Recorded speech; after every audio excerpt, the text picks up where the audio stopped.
Good morning and happy Monday. Happy sunny Monday. Here we are. Happy Easter. Still in the Easter season for at least a few more weeks.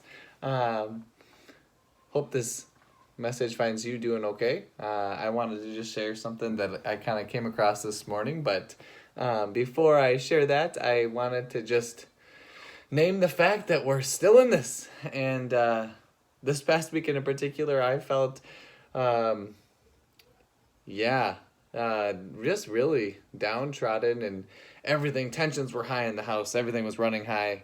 I don't know how many times we told our 4-year-old twins, well, almost 4-year-old twins, to go wash their hands. And you go into the bathroom and you go in there and they have probably the entire bottle of soap sitting in their hand. And they're looking at you like, what did I do? It's like, no. Um, and or they just forget to wipe their face. They don't turn the light off. They don't flush the toilet. They flush the toilet, but to leave the light on.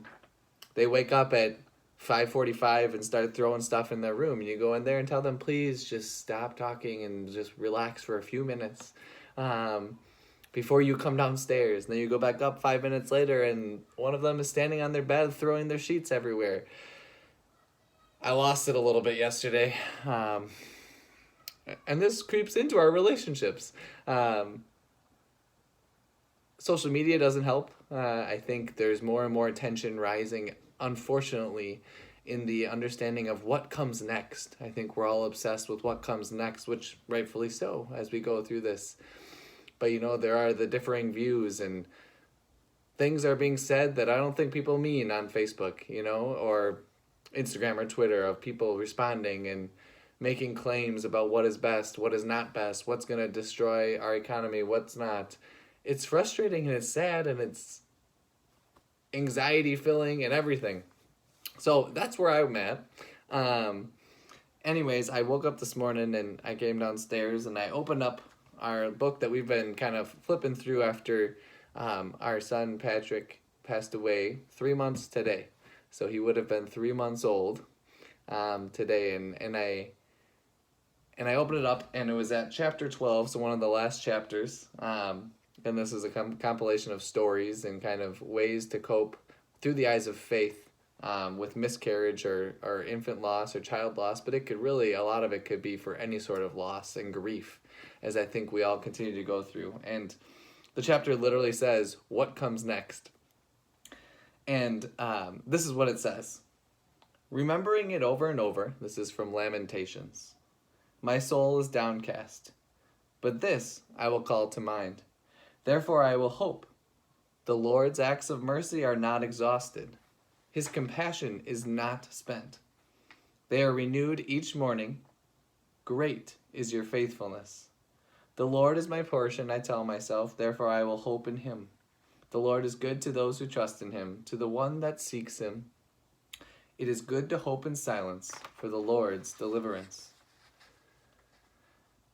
So I share that because it kind of was ringing true. I think I'm obsessed with always what comes next. The boys, the 4-year-olds and the 2.5-year-old we have are always obsessed with what we do next. What we do next, Eddie? I don't know. Let's figure it out.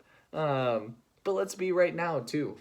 And I that stuck with me, this idea of being renewed every morning.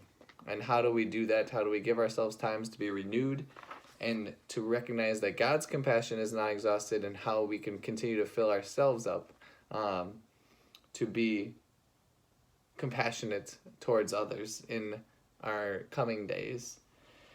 Finally, I'll just leave you with Philippians 4:6-7 in the same chapter. Have no anxiety at all, but in everything, by prayer and petition, with thanksgiving, make your requests known to God.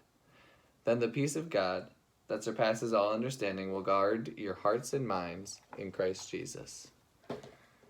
I sure need that peace right now. I would bet that a lot of us need that peace. I hope you find it. And I hope I can continue to, yes, keep my eye on what could come next, but also be recognition that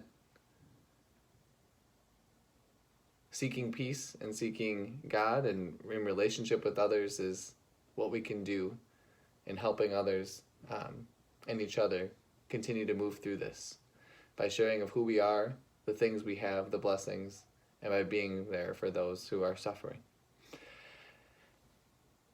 Have a good day. Peace, everybody.